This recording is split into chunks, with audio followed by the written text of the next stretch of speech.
Mild spoilers are present in this episode. Third World Cinema Club. Hello, guys. Welcome to an episode, no, no longer special, of Third World Cinema Club. I'm John Tawasil from Present Confusion. Hi, I'm Princess Kinok of Film Police Reviews. And I'm Jim Paranal of Jimmy Licolatiba. So, guys, we're now in, I don't know how, day whatever of our quarantine. And, More than 30 days na eh. Baka okay. 14 It's every day. What day is it today? It's every day. Parang it's been that long din na wala na tayong pelikula sa sinihan. Wala nang sinihan. And Yes. given na kahit na i-release yung quarantine natin by May 15, hindi pa rin tayo magkakasinihan kasi they will remain closed ayon sa gobyerno. So, mga filmmakers natin, they've been doing very creative, very interesting things with the medium of streaming, live streaming, mga videos recorded on social media, ganun.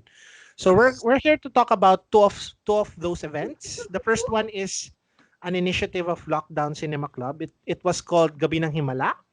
Mhm. And so in one night, it featured interviews, performances of songs, and the interviews included people who were involved with the production of Himala, including the one and only superstar Nora Honor. Wow. Ganun. Medyo mahina ang internet ni Ate Guy, yung audio niya, pero nadala pa rin naman. Yes. Yes. Yan. Tapos parang halatang walang laptop si Joel Lamangan eh, no? Parang naka-phone lang yung ano niya, yung conversation. Visit ka. Joke lang. Pero anyway, one of the most interesting parts of that night was parang a lineup of reinterpretations of Himala. Most of them were about yung iconic na Walang Himala speech ni Yes. Elsa delivered by Nora Honor sa climax ng film. But there were other interpretations na pag-usapan natin din. So, mag-start tayo with 1, 2, 3, 4, 5. There are 5 interpretations of the monologue ni Elsa na Walang Himala. So, four ba? Four lang pala. Akala ko 5. Four interpretations. So, the first one was directed by Ding Dong Dantes and performed by Marian Rivera. So, there were parang 2 takes of that scene. Yes. So Jim, since start tayo with you. Ano yung opinion mo sa dalawang interpretation ni Marian Rivera of that monologue? Siguro a bit of a trivia muna kasi Ding Dong Dantes directed Marian Rivera in a special episode of Tadhana, public affairs show in GME7. However, I wasn't able to watch it. Maybe yun yata yung panahon na nasa training ako with my new job or nasa Alright. ibang department na kasi ako eh. Ganon. So, nung nakita ko na siya na tinedirect siya ulit ni Ding Dong, si Marian, sabi ko, okay. So, another chance ulit ni Ding Dong to direct Marian.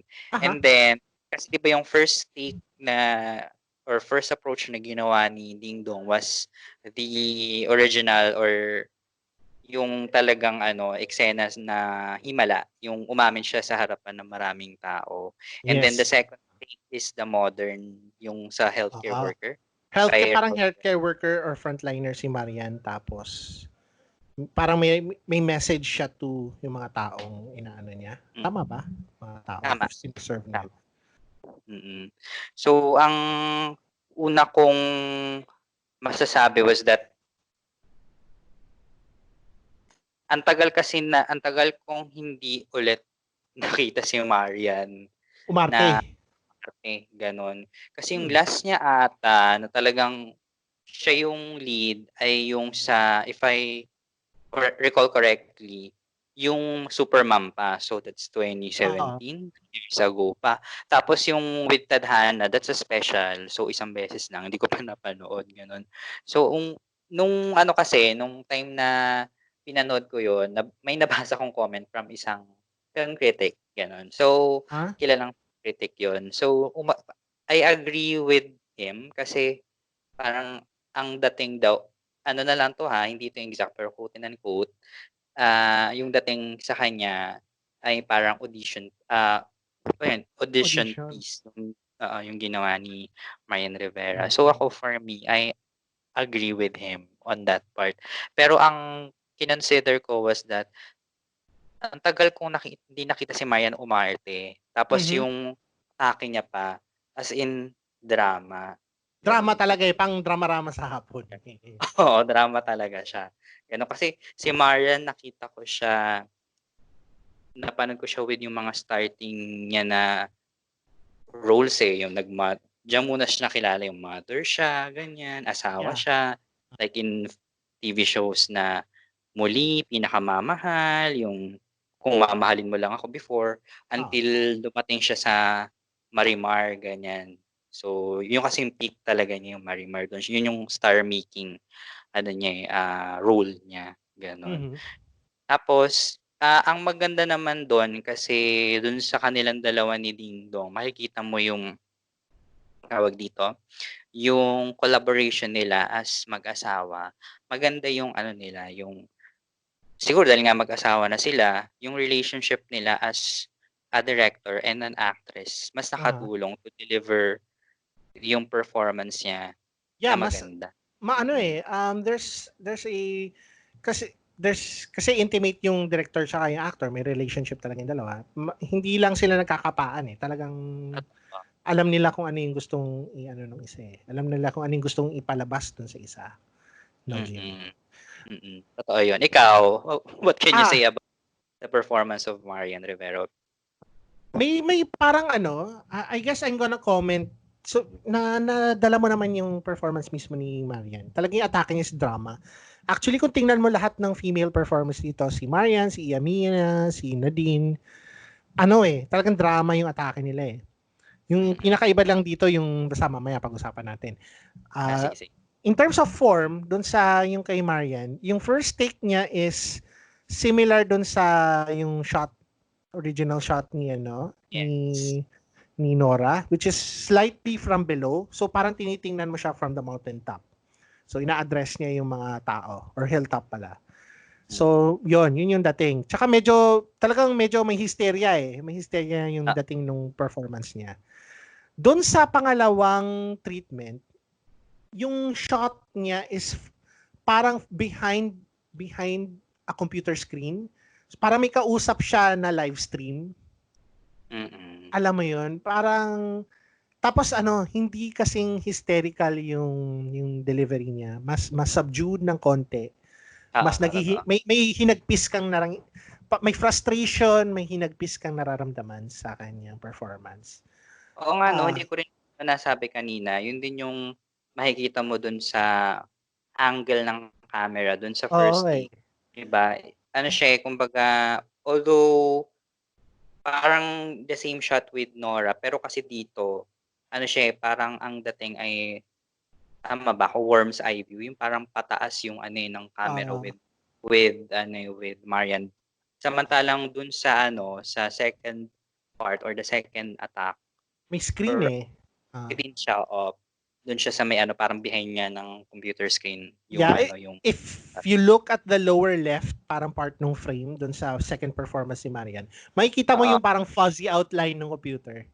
Yes. So parang may kumbaga ang peg ko dito may ka-meeting siya sa Zoom ganyan or sa Skype or sa Google Hangouts or sa Messenger ganyan. Tapos alam mong dito mas ramdam mo yung pagod niya. Pagod siya kasi frontline worker siya. Marami siyang ginagawang nakakita siya araw-araw ng namamatay, nagkakasakit. So, parang other than yung bagahe na dala ng original character ni Elsa, ni Nora Honor, dinagdagan tong dimension ng fatigue. Yung kapaguran. Yung, Mm. so, in fairness naman kay Maria, nadala naman niya yun. Sa kanyang Yes. performance. Mm. Although, kung tanongin mo ko if this was the best dun sa performances, parang hindi pa. Ako May din. mas gusto pa ako. Yan. Pero actually, yung ano niya pa lang, yung una niya pa lang, yung parang patikim na nakita natin kay Marian, the more that we for other performances na panonoorin natin. Ganun yung Ayan. ano. Mm. Alright. Ses, may tanong ka ba regarding the ano? Wala. Nakikinig lang ako. Mamaya ako magko-comment. Oh, sige. So, let's move to the second performance. Si Sigrid Bernardo. Yan, directed a lot of films that we know. Lorna, Untrue, etc. Dinirect niya si Iyamina, who was the breakout star of Mamu. Mamu. And A Mother too. So, sige Jim, balik ulit tayo sa'yo. Anong tingin mo sa performance ni Iyamina sa Himala? Dun sa take niya kay Nora Honor na Walang Himala, gusto ko, isa yun sa nagustuhan ko na performance or interpretation ng kay Nora Honor. Kasi going back, nung nanonood ako ng interview ni Iyamina, she admitted na hindi nga siya nakapag-workshop when it comes to acting. So, during the Mamu shoot, talagang ginagabayan siya ni Direk Rod. So, dito, makikita mo na yung guidance ni Direk Sigrid nakuha niya. Tapos yung dating sa akin, kasi di ba, Iyamina yan, di ba? Yung naisip ko, hindi Elsa eh. Ang nakita ko parang Judiel Vega ba ito? No? Di ba? May pagka, no? Di ba? Oo, yun. Ganun yung dating. Ayun. Mm-hmm. So sa akin, gusto ko yung delivery niya. Sorry. Gusto ko yung delivery niya. Gusto ko yung delivery ni Iyamina kasi for me, subtle, ganon yung atake. Hindi siya yung hindi yan histrionic. Hindi siya overacting. Ganon. Drama pero hindi yung OA na drama. Oo, tama yung timpla. Yun yung masasabi ko dun sa scene interpretation niya nung Walang Himala na eksena ni Ate Kay dun sa interpretation niya. Yeah. So, okay na Jim. So sa akin, ang napansin ko at first, yung una kong napansin in terms of form, ay ginamit ni Sigrid ay ginamit yung circular yung frame nung performance, di ba? Nakita ko yan sa isang Chinese movie, nakalimutan ko yung title. Cinema One Originals ata yan, no? Oo, Chinese na film. Forgot the name. Saka yung parang yung dun sa yung kay Adolf Alex na Circa, yung with yung eksena ni Jacqueline Jose. Parang yun yung ganun yung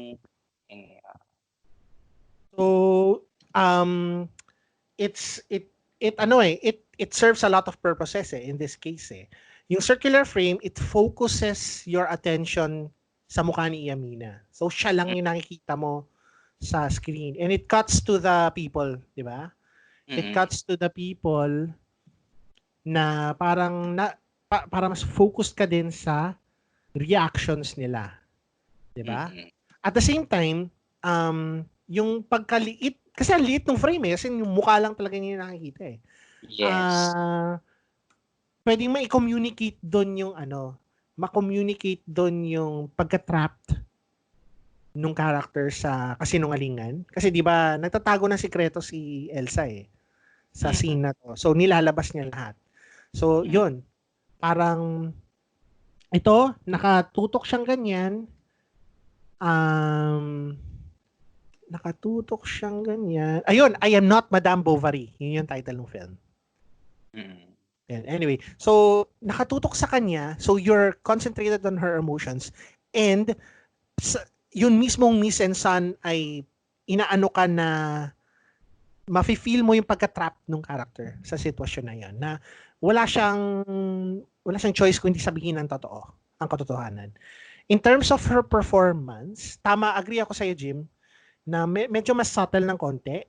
Tapos, ang ganda din ng overture na, yun nga, si Iyamina ay trans woman na, ang sabi nga ni Ricky Lee before the Gabi ng Himala, kahit sino pwedeng mag-play sa character ni Elsa.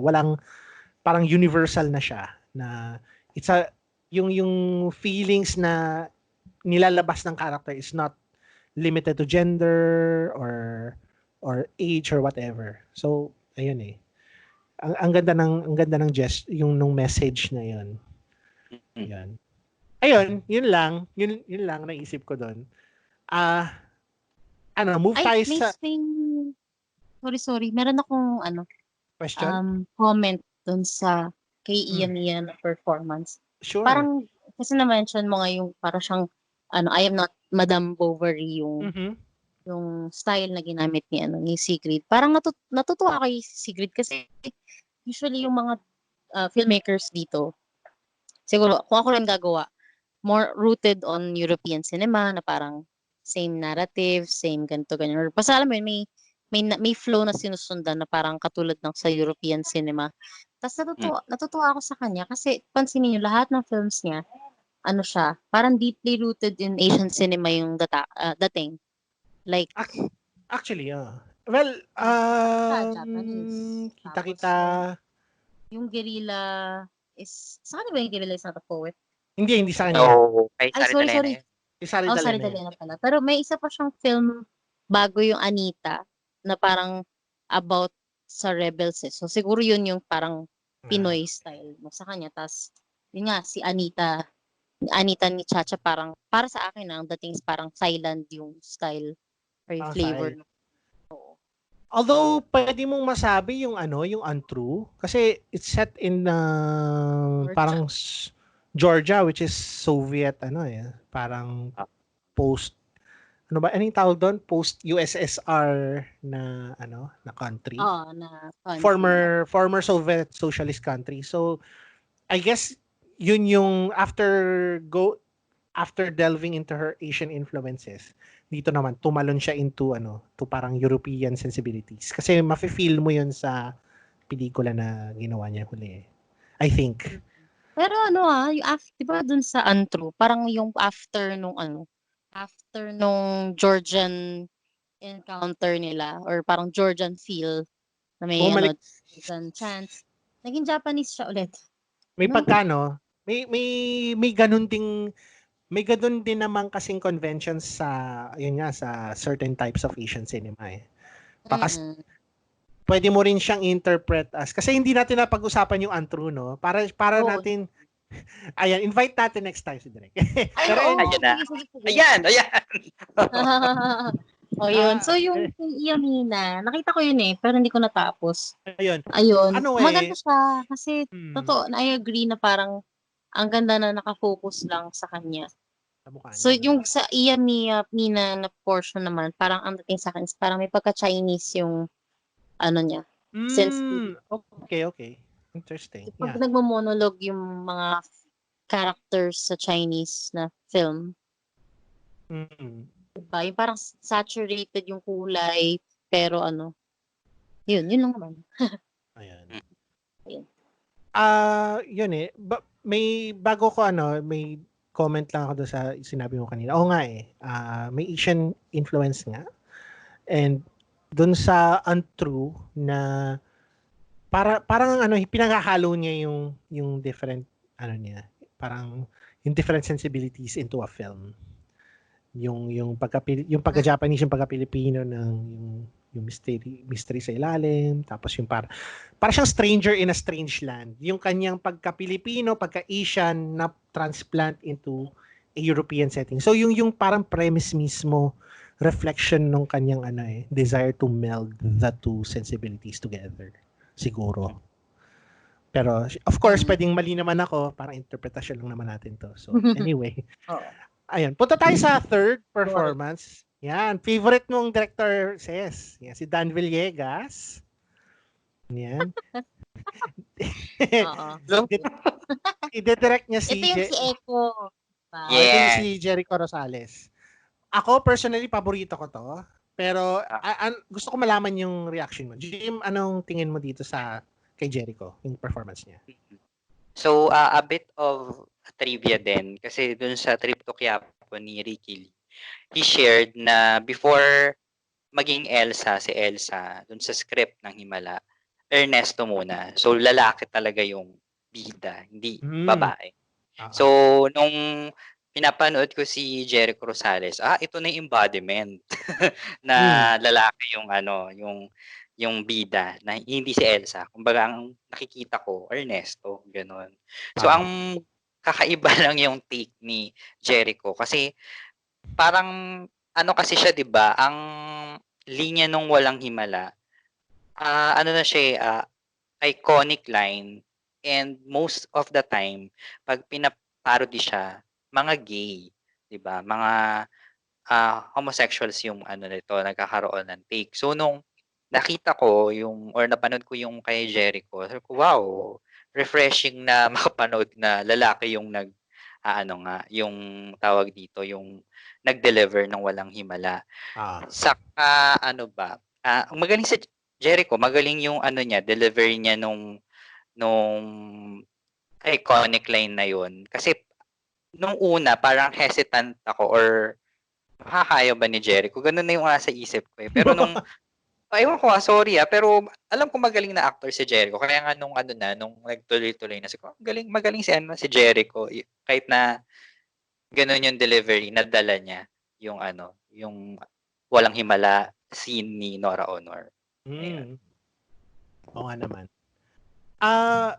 Sa akin, in terms of form, wala siyang, siya yung pinaka-least na nag-stand out. Parang nilagay lang ni Dan Villegas yung camera sa gilid. Tapos para hindi nga siya parang yung framing nung kay Marian Rivera na may kausap ng mga tao eh. Ito talaga wala eh. Na medyo disappointing since cinematographer si Direk. Pero baka syempre hiwalay naman sila. Seso, Direk tingnan mo si Seso. Sinumbong. Kaya baka yung ano lang kasi hindi sila magkasama sa kwarto, so medyo limited din yung instructions in terms of camera placement. Kasi lahat ng mga iba, yung atake nila ay parang sobrang lakas ng dramatic element na yung parang may breakdown ka. Pero sobrang, ito kasi, ang direction ni Dan Villegas kay Echo, gawin mong parang confession. So, ang dating niya sa akin, para siyang mabuting public servant. Yung para public servant na na means well, pero sobrang daming dumi na niyang nagawa. Tapos, parang itong gusto niyang ilabas, matagal na niyang gustong ilabas.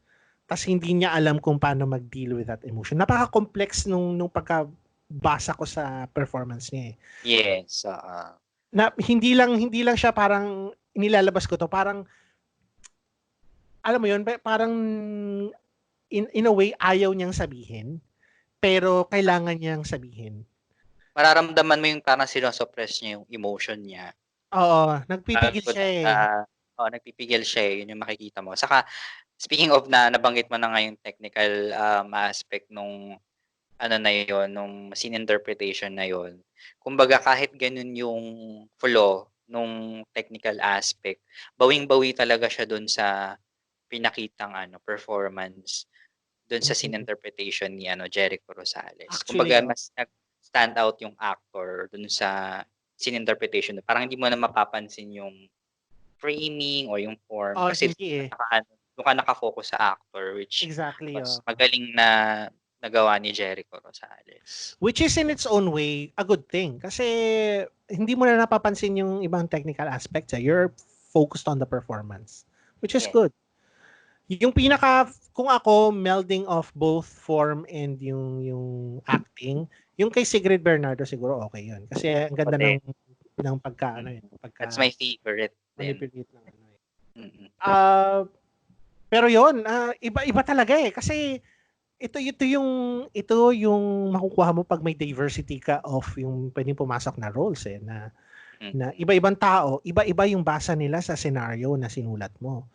Parang isang likha na sulatin, parang hindi set in stone yung pag-perform sa kanya. There will always be different interpretations of the same subject matter, no? Kaya yun yung nagustuhan ko sa kanya. Iba-ibang perspective, iba-ibang kumbaga lente ng pagtingin bilang lalaki, bilang babae, bilang, ayun, ganun. Kaya very, very interesting sa akin yung ginawa ni Dan Villegas. Tsaka iba yung perspective eh. Kasi itong, kung tutuusin, yung function ni Elsa bilang healer, di ba? Tsaka yung function ng isang public servant na i-serve ang mga tao, may similarity yung dalawa. At considering yung state ng politics natin ngayon na mas lumalabas yung self-interest ng mga ibang tao na yung mandate nila ay pagsilbihan tayo. Alam mo yun, very relevant in current times, no? Ayun, yun lang yung commentary ko doon. Charot. Ay, ano pala, may question ako. So, Elsa rin yung role niya dito, pero lalaki siya. Yes. Siya si Elsa, quote-unquote. Okay. So, walang limitations at all in terms of kung ano man, ganyan. Siguro ano rin dyan, no? Kasi nakasama rin naman ni Direk Dan Villegas or dinirect rin naman ni Direk Dan si Jericho Rosales. So, alam mo, nagkaroon na sila, kumbaga may rapport na, kumbaga hindi nakapaan. Kumbaga ang nangyari, maganda na kasi may na-build na rin silang relationship. Kaya mabilis agad yung tawag dito, pagbato nung instruction, even kung paano yung approach na ginawa rin ni Jericho. Kasi ito yung, kung i-count natin ito na film, tama ba na ito yung third film collaboration nung dalawa? Yung una ay Walang Forever. Yes. Tapos Lock at First Sight. Yung isa, sila ni Bella Padilla. Ibang klase din yung performance niya sa Lock at First Sight eh. Yung parang medyo sleazy na parang china-charm ka na hindi mo maintindihan. Ang galing ng performance niya dun eh. Kahit na Carrie Bells lang yung... In fairness. Yung film. Anyway. Nagustuhan ko nga rin siya dun. Ayun. So, punta tayo sa pinakahuli. Yan. Yeah. Pinakahuling performance of the night nung interpretation na yun, yung kay Petersen Vargas, tsaka dinirect niya si Nadine Lustre. Yan. The Grand Slam Queen. The President. The President of the Philippines. Miss President. Ayun. Jim, anong masasabi mo sa performance na huli? Dito kasi, nung binibigyan naman ng instruction ni Direk Petersen si Nadine, masisense mo na agad na ito na yung modern take. Siya yung vlogger eh. Yun yung makikita mo. Kaya, the way na yung form, di ba yung pag-open pa lang dun sa part ni Nadine, yung inayos niya yung, let's say, the camera or a web, ganun. Ramdam mo na ayun na nga, na she's speaking to the audience as a vlogger. Tapos, vlogger siya. Magaling din yung delivery ni Nadine Lustre kasi ano yun, tawag dito, naitawid niya yung performance. Magaling siya doon kasi alam niya yung language ng Generation isa kanang millennial. Yon. Tapos, nagalingan ako sa kanya, although doon sa part na walang himala na siya, parang dramatic na kasi masyado. So, yun lang yung nadama ko na medyo hindi ko lang na-feel. Pero overall, magaling naman talaga si Nadine in that delivery. Ang galing kasi yung minor gesture na yun, pwedeng sadya, pwedeng hindi, na parang yun para this is the millennial himala. Ganun yung lalabas. Gen Z himala. Gen Z himala. Tapos agree ako sa'yo, ganda ng performance ni Nadine. Nasa lineage siya nung drama nung kay Marian, pero hindi ganun ka-hysterical. Parang Carrie Bells lang. Yung Carrie Bells lang yung level of emotion, hindi sa maganda yung performance without a doubt. Napansin ko sa kanya yung red lipstick niya. dapat presentable ka before. Pero nakakita na ba kayo ng mga sa YouTube, yung mga apology videos? Yung mga tao nag-a-upload ng kasamaan, tapos parang, I'm so sorry guys. Ganun. Yes. Kaya mag-name drop. Meron recent, yung parang nauso kasi sa YouTube vloggers na Pinoy yung magjowa Oo, na oo, kung oo. ano lang yung mga ginagawa nilang mga kahayupan, ganyan. Akala nila nakakatawa, ganyan. Tapos may isang nag-catch lang na attention sa akin na magjowa pala sila. Na sobrang wala talagang kakwenta-kwenta yung videos. I'm sorry, marinig man nila 'to, wala akong pake. Wala talagang kakwenta-kwenta, like parang ginang-rape ang jowa ko, mga gano'n yung caption or title, So, ganyan. tas nag-sorry ba sila? Nag-sorry sila? Nag-sorry sila, like hindi na sila nagre-record kasi nga naman yung Oo. episodes nila puro pang-catch lang talaga ng attention, alam mo yun, parang Oh, clickbait lang clickbait talaga. in term of parang clickbait YouTube videos, no? Yes. Yung Alam mo yun? apology video format na yun, ganun yung naramdaman ko dito. Yung this is a person that na siguro ako gumawa ako ng sarili kong backstory, parang ito ay isang YouTuber, parang tumutulong siya sa mga tao sa makeup videos or parang life hacks, ganun. Pero mali-mali yung tinuturo niya or parang nakakasama yung tinuturo niya, hindi totoo yung ano, parang ganun. Tapos parang nagko-confession siya sa YouTube. So parang ito yung kanyang apology video for misleading the public. Ganun, ganun yung peg ko sa kanya.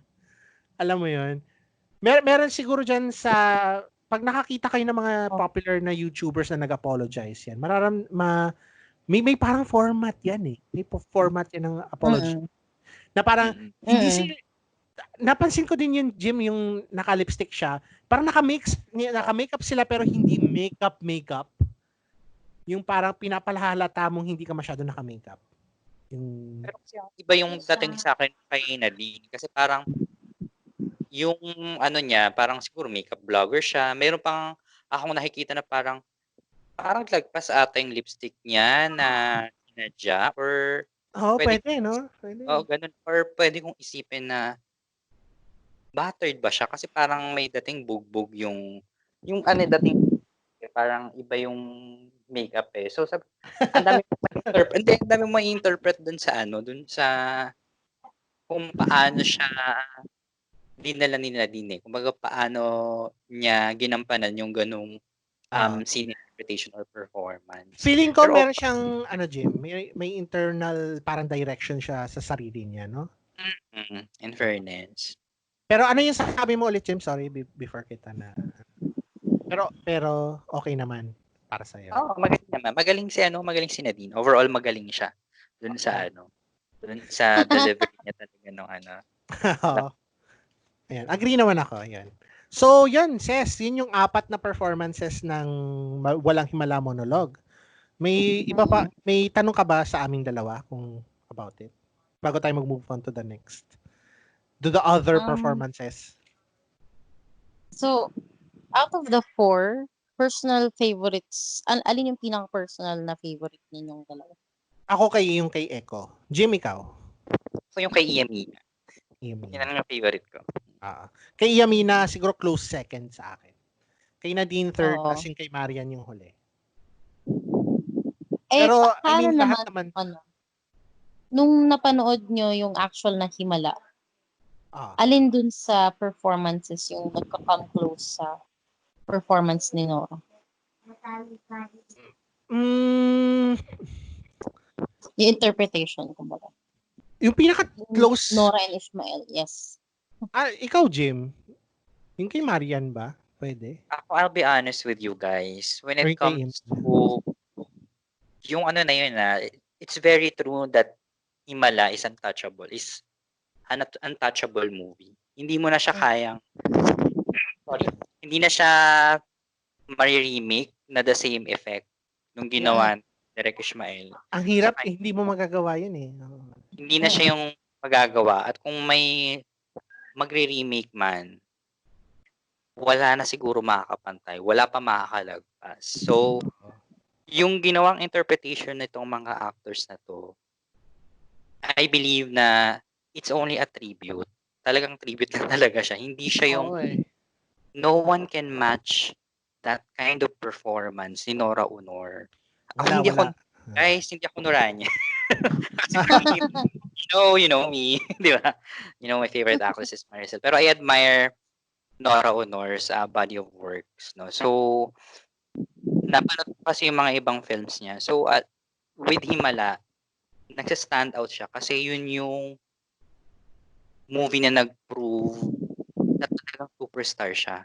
Na she's an icon of Philippine cinema. Kaya yung iba-ibang interpretation, like even before si Angel Locsin, gumawa siya ng scene interpretation ng Himala. Talagang magaling naman silang mga actor or actresses. It's just that wala lang talagang makakapunta at makakalagpas dun sa ginawa ni Nora Honor Agree. noong 1982. Yun yung masasabi ko. Ang sagot ko sa akin naman, Ses, parang Hmm. I don't agree din ako kay Jim na I don't think yung intent ng mga filmmakers is to parang emulate or to duplicate yung performance ni Nora sa Himala. Parang nothing can beat the original for me. Para in such a way, parang they're not trying to be close to the subject material, but from the news, parang they're trying to reinterpret the material for current times or to fit yung actor or yung sensibility ng director. Ganon. Hindi, ibig ko sabihin din nga, parang, pangit din naman kasi kung talagang, when I say parang comes close to yung performance niya. Kasi syempre, lahat ng actors and directors may kanya-kanyang interpretation niya nung material ni Ricky Lee. Yeah. So, sa inyong dalawa, out of the 4 performances, ano yung, kumbaga, napantay niya yung, kung ano yung perception, siguro perception niya ng kung ano yung role ni Elsa? Ganun. Doon kasi parang magkakaiba sila lahat na Elsa eh. Parang ang Elsa na ginanap ni Nora Honor, iba doon sa Elsa na ginanap ni, for example, ni Marian Rivera or ni Iamina. So, sa akin, parang isang apples and oranges thing eh. Pero, kung sa sariling galing, kung sa galing talaga, ayun, may preferences kami ni Jim, pareho. Parang, yun, yung nasabi na namin in the previous question. Pero in terms of, ang hirap kasi i-compare. Sa totoo lang, hindi siya yung, wala eh. Ako na magsasabi, wala talaga. So, hindi rin ako noral niyan. Okay lang naman, oo. Okay lang masagot yan, no? Sorry, Parang guys. mas makes it all the more interesting. Sorry. Sorry, Sharon yan ako eh. Halawa ako. Saka ay totoo rin yung sabi ni John na hindi naman intention ng mga filmmaker to duplicate it. And at the same time, ito namang Gabi ng Himala na scene interpretation na ito ay for the benefit as well naman ng mga workers. That's why they do that, diba? Yes. Pero when it comes to yung mapapantayan, I don't think so talaga. Walang makakapantay talaga kay Nora Honor at Elsa. No one can beat that. No one can beat the original. Nothing can beat the original. Yun lang yung masasabi ko. Same. Okay. Alright, Ayun. so punta tayo for a short while dun sa mga other scene interpretations. Walang multiple interpretations of one scene, pero interpretations of different scenes. Yung una yung monologue ng pare, directed by Ricky Davao. She directed Tom Rodriguez. Yun. So, again, balik tayo sa Jim. Ikaw, Jim, anong tingin mo dito sa performance na to? Tom Rodriguez. Actually, si Tom Rodriguez kasi I saw him in, of course, TV. Over Someone to Watch Over Me. Yan yung mga challenging roles na ginampanan ni Tom Rodriguez. So when it comes to this performance, I felt lang siguro na naka-apekto kasi sa kanya, may slang pa kasi siya, may slang si Tom Rodriguez. Kaya yun yung for me, nung pinapanood ko, somewhat hesitant ako. Pero magaling naman si Tom na actor. Magaling naman yung interpretation niya. Okay lang din ako. Parang form-wise, wala ko napansin masyado. Ayun. Pero the performance is fine. Yun. Wala akong masyadong masabi about it. Ayun. Yun lang yung talagang slang. Actually, pag Tagalog or Filipino words, yun yung. Yes. Yun lang yung medyo Yun lang yung medyo weird sa akin. Itong susunod naman, si Joyce Bernal. Dinirect niya si Jody Santa Maria tsaka si Piolo. Ano nga ulit yung scene na in-interpret nila? Yung si Orly, kasama nila si Orly. Yan, napanood ko yan. Ayan, si Ses naman. Yung interview siya ni Orly. Ikaw, Ses, anong tingin mo sa scene na yan? Kasi ako wala masyadong Sayang, gusto ko sanang makita ang version ni Jody ng walang himala. Kasi dito, parang in fairness na iba kasing vibe talaga si Jody kapag nasa scene siya. Hindi siya Jody. Like, hindi mo alam kung sino yung Jody talaga. Kasi talagang, kaya talaga niya mag-transform into that role. So, parang, kahit wala siyang suot na any, sabi ko, parang normal lang yung clothes niya. Parang na-imagine ko na siya yung nasa tuktok ng hill. Tapos, naniniwala talaga siya na siya yung pinadala doon para magdala ng himala. Ganyan. Okay. So, yun. So, okay naman yung performance nila ni Piolo. And nakakatuwa kasi naalala ko nung sa sa Ikaw Ay Akin na screening, which is nandun din, pelikula siya ni Nora. Katabi ko yan si Joyce Bernal. So, kamusta naman? Yung nakakatawa kasi yung usual na ako, guys, alam mo yun, pag magkatabi tayo siya na madaldal, siya yung kadaldalan ko kasi yung kasama ko nun, walang alam sa film. So, siya yung kadaldalan ko. Parang, direct nakita mo yun, ganun lang. So, in fairness sa'yo very chummy Galing mo talaga sa mga ganyan Oo, kasi, kasi siya, nakakatawa kasi, isang upuan na lang yung natitira dun sa row namin. Tapos, nagulat ako, siya yung uupo. Wow! Seryoso ba, Lord? Sabi ko gano'n. Yan ang Ses, yan ang ultra instinct mo sa sexualization. Friendship, no? Friendship. Ultra instinct of friendship. Tsaka very small world for everyone, gano'n. Diba? Yun Stranger. So, yun nga. So, sabi ko, nung napanood ko yun, sabi ko, kilala na kasi, feeling ko Noranian kasi to si Direk parang gano'n. So, parang alam niya kung ano kung paano i-direct yung isang tao na i-emulate si Nora, ganyan. Kaya siguro, naramdaman ko kay Jody, yung naramdaman ko ng konti kay Nora. Pero syempre, iba pa din syempre si Nora. Pero, maganda yung scene na yun kasi, yun yung, kumbaga si Orly, di ba siya yung representation ng audience na curious, na close-minded, pero tinatry iintindihin yung nangyayari, ganyan. So, magaling din si Piolo kasi kahit na siya yun, parang, tas hindi siya naka-costume or anything, pero nararamdaman mo sa the way na ibigkas niya yung line, na curious din siya na parang, sino ba tong taong to? Bakit niya sinasabi na siya ang pinadala ng ganito, ganyan? Bakit naniniwala siya na may ganito, ganyan, na may himala, whatever. So, yun. Yun lang. Yun. Jim, ikaw. Nung napanood ko naman yung dalawa, kasi si Jody Santa Maria, para siya nakikipag-usap sa akin ng personal. Ganun yung dating sa akin. Yan, tama. Diba ganun, no? Kasi parang the way na tumingin siya sa camera, the way na magsalita siya, parang personal kanyang kinakausap. Ganun yung naramdaman ko. Ngayon, when it comes to Piolo naman, siguro distracted ako. Napakagwapo ni Piolo. Sorry naman. Di ba?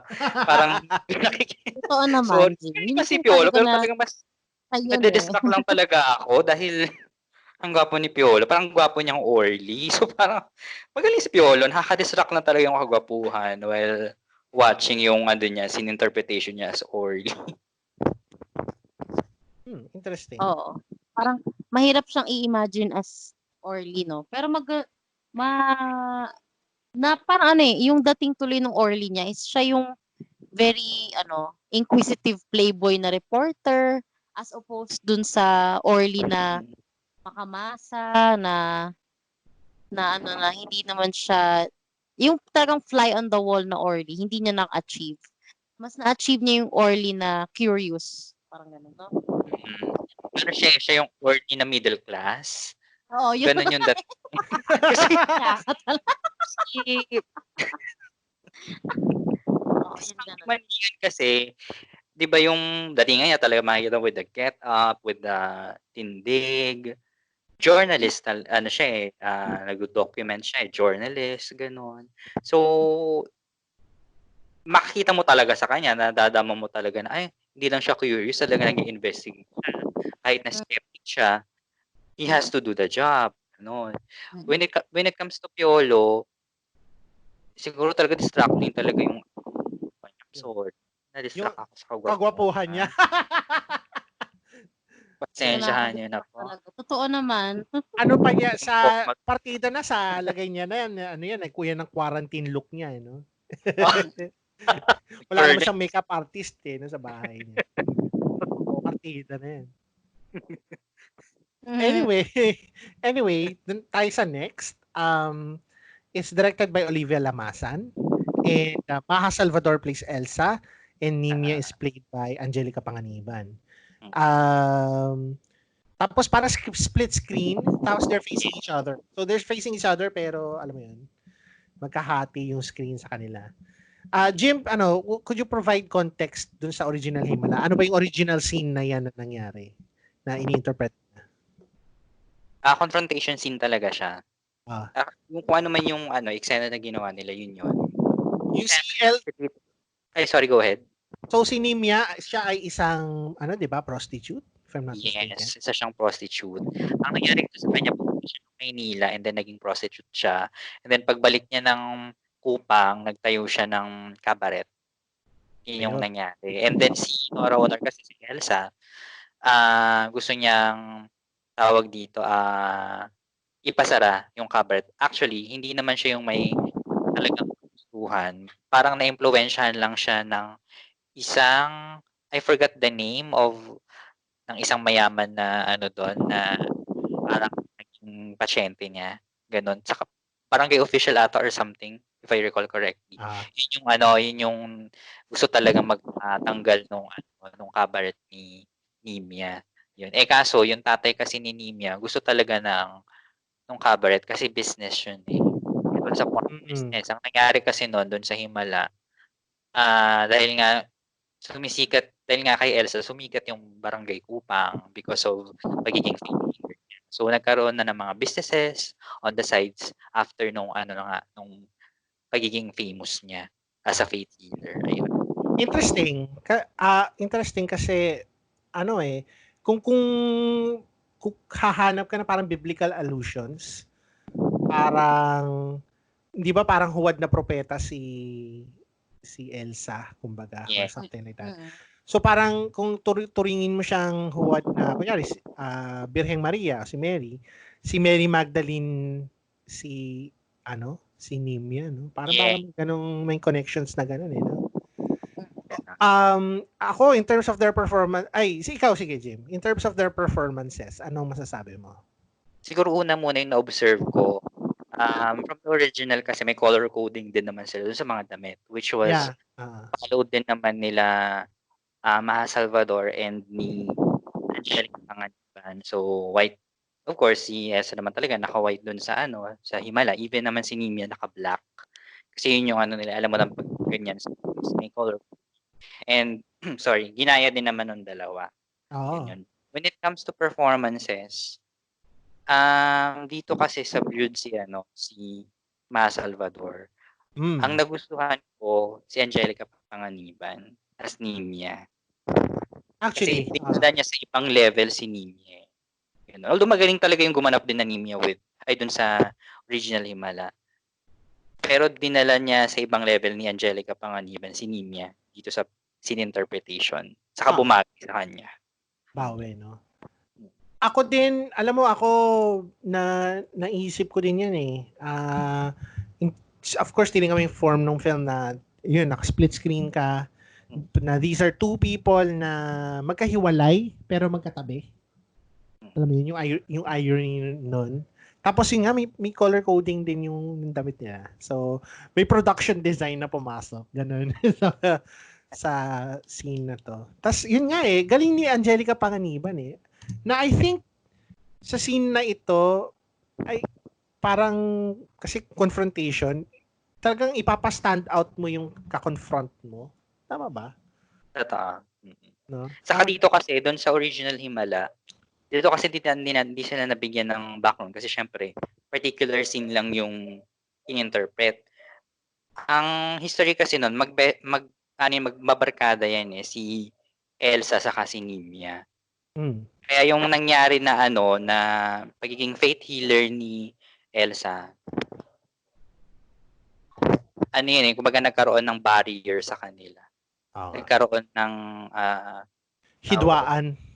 Not totally hidwaan, but hindrances or talagang yung parang balakid.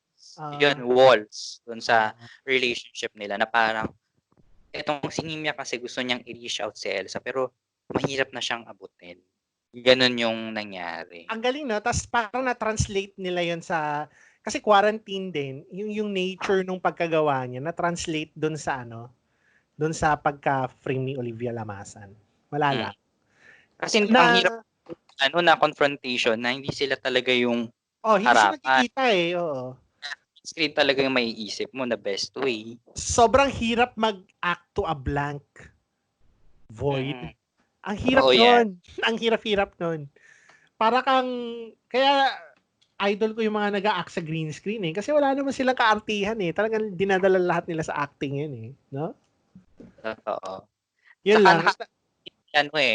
Matagal na rin ulit hindi nag-direct si Olivia Lamasan no? Kailan ba last niyang feature film? Olivia Lamasan. Search was it Barcelona? Alaban to.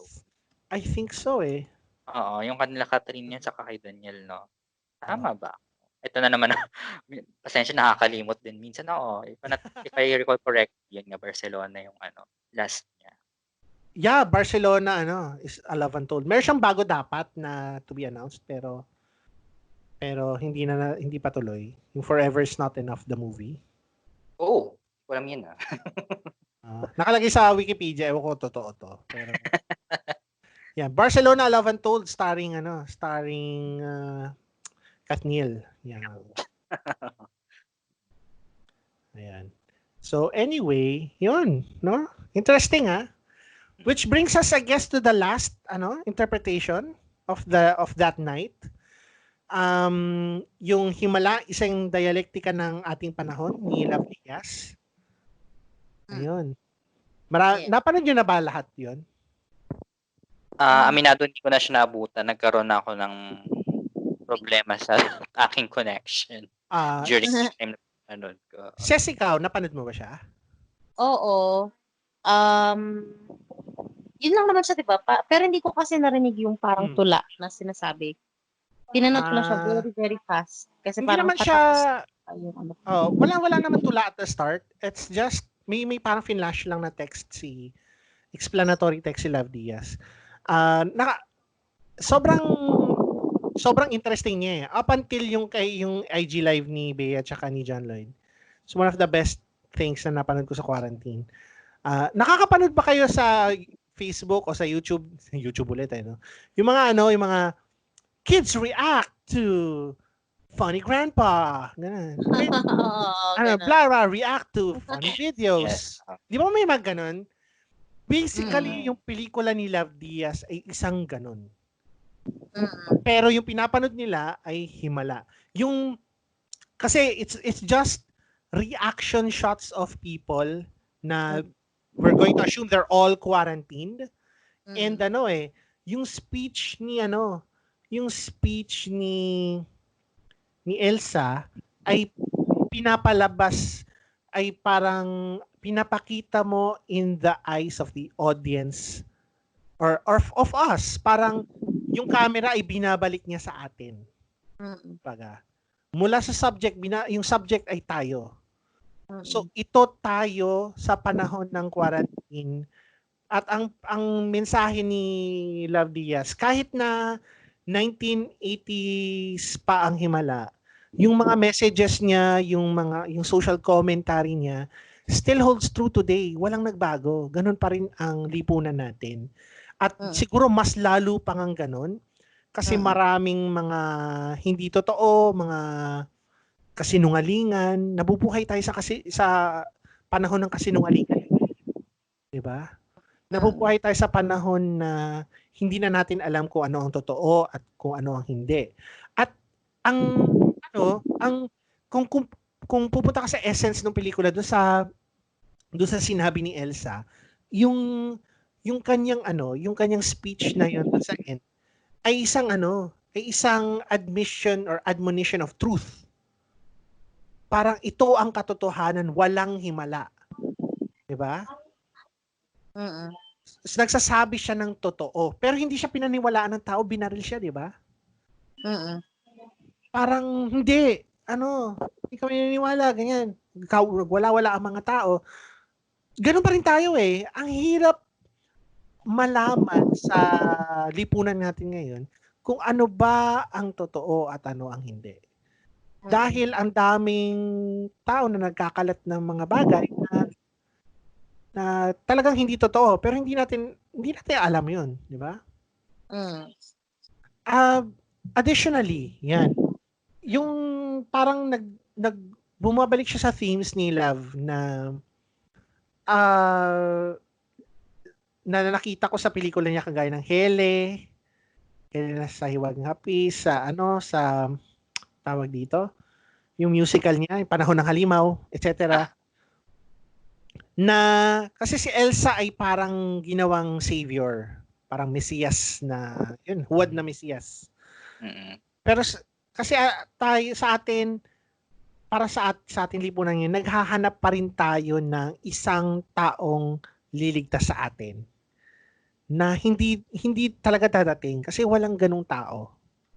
Kaya nga doon yun yung isa pang dimension ng speech ni Elsa na walang himala. Walang magliligtas sa atin kundi ang ating sarili.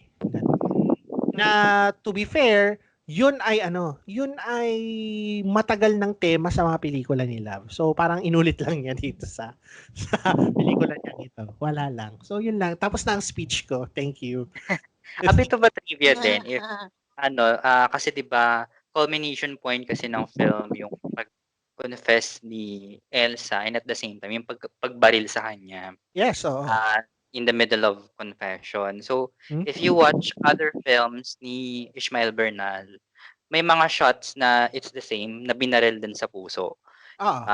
In a particular scene in Hinugod sa Langit, nabaril ng I forgot if it's police or barangay tanod, si Ray Ventura, during that time na kinonfront niya si Charito Solis. And inulit-ulit ito ni Ishmael Bernal sa pelikulang Nagbabagang Luha. Doon sa eksena na dapat ang babarilin ni Gloria Romero ay si Lorna Tolentino, however, ang nabaril ay si Alice Dixon. So dito makikita natin na ano kaya ang pinupunto ng filmmaker na si Ishmael Bernal. Why? Bakit fascinated siya or nauulit yung ganong eksena sa ibang pelikula niya na binabaril sa puso. Ito, sarili ko lang naman na opinion when it comes to himala. Kasi hindi natin alam kung ano na yun totoo eh. Kumbaga, ang problema doon, ayaw na siyang tanggapin na din ng tao. Kaya ang nangyari, binaril na lang siya. So, yun yung parang, ko lang naman, opinion ko lang naman with the culmination scene ng himala na yun. Yan. Actually, yung sakit sa puso parang metaphor tsaka parang literal din na talagang ang puso mo ay nasisira dahil sa kung ano mang bagay sa mundo. Additionally din, on a more meta level, yung kay Love Diaz ay in the context na yun nga, walang himala ay isang pag-anunsyo ng katotohanan, ganyan.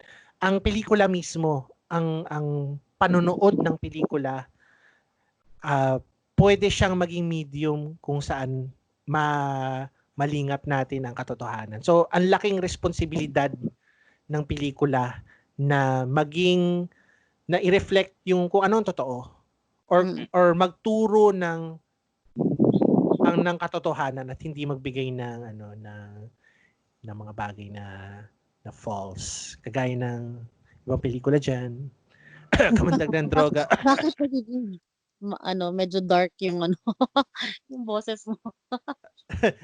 Wala lang. Naupo lang ako. Yun lang. Ako yun, hindi ako maka-comment kasi parang sinasabi niyo na yung nasa isip ko. Pero, siguro, ganito na lang. Kasi, di ba, siya pinanghimala. Tapos hindi ko kasi napanood on the spot yung mga interpretations, ganyan. Pero, ang naabutan ko is yan, yung kay Love. So, ang dating sa akin, akala ko gumagawa siya ng sarili niyang interpretation ng Himala or ng film na Himala. In the context ng quarantine. Tapos, alam mo yun na parang, ayun nga, yung kagaya ng sinabi niyong dalawa na yung sensibilities ng isang tao, kung, what makes us all human na we make mistakes, we lose our faith, or kailangan may faith tayo. Alam mo yun, parang may mga preconceived notions na which makes Himala a great film to interpret in many more ways than one. Kasi sobrang lawak niya ng sinaklaw niya. Hindi lang siya about faith eh. It's also about nung pinanganak tayo, anong unang pinaintindi sa atin. Kasi si Elsa ganun siya eh. Si Orly ganun siya. Si Nimia ganun siya na parang si Nimia laki sa, alam ko diba si Nimia yung parang mahirap na friendship ni Elsa, diba? So, Actually, mahirap naman talaga sila. Yung community na yun, mahirap talaga sila. Oo. Kaya ang naging talaga, malaki yung influence and effect ni Elsa kasi siya yung nagdala ng ng hope dun sa tawag dito sa community sa Barangay Kupang kasi yun nga nagpanggap siyang faith healer or nakikita niyang mahal na birhen, gano'n. Tapos kung familiar ang listeners sa filmography ni Love Diaz, halos lahat ng characters doon sa part niya is mga gumanap na sa pelikula niya. Diba? So parang in a way, meron siyang ginawang community within this film and among his other films na kasama niya pa rin dito. Para kasi ang in essence, yung Himala is about community. So tama yung sinabi mo, Jim. Para siyang, it's about community. How do you care for your community? Or paano masisira ang community? Ganun. Kasi, madalas sasabihin ng mga tao, very political ang films ni Love Diaz. Pero kaya siguro, isa rin siya sa paborito ko dahil hindi na nakikita na hindi lang siya, politically, yun nga, may stance sa on politics and oppression, ganyan. Pero he's very interested on how the community works. So, yun yung napansin ko dito. Yun lang naman. Sa akin, yung pinaka-title mismo ng yung pinaka-title mismo ng pelikula, parang hint na sa akin kung ano yung gusto niya sa aking opinion, kung anong gusto niya iparating. Kasi 'di ba, Himala isang dialektika ng ating panahon. Ang dialectic ay kung tingnan mo sa dictionary, isang art of investigating the truth of opinions. So yun nga, it's looking at ano ba talaga ang estado ng lipunan natin ngayon. Lipunan, community, yun nga. Ano naman sa sinasabi niyo. So yun. It's a dialectic of our time. Tama. So, nangingilin pala ako ng outsider opinions. Outsider talaga. Ng opinions on Twitter. So, meron tayong isang special mention. Yes, special mention. Kay Manny Pangaroy. Hello, Manny.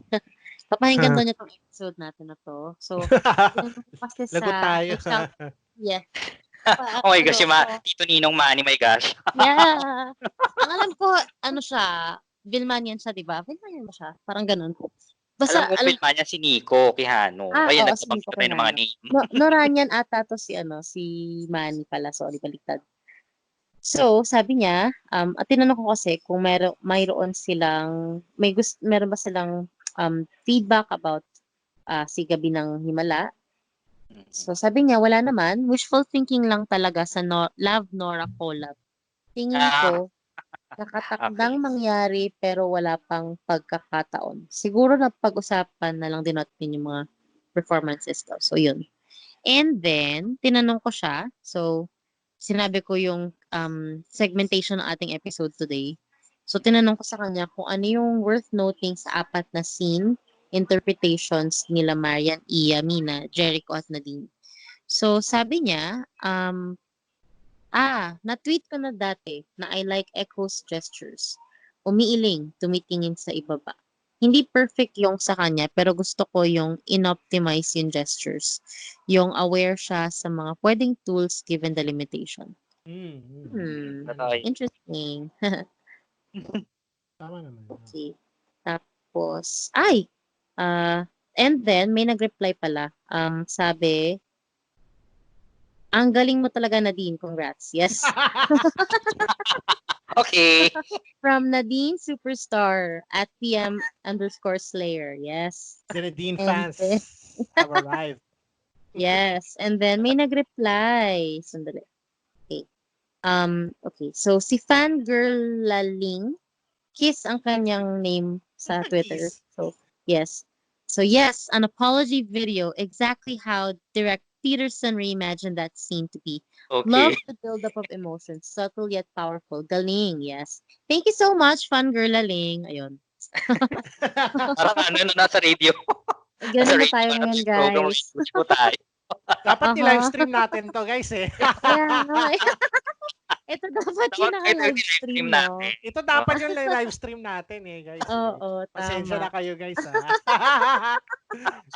Nakakainis. So, sige. Anyway, okay lang yan.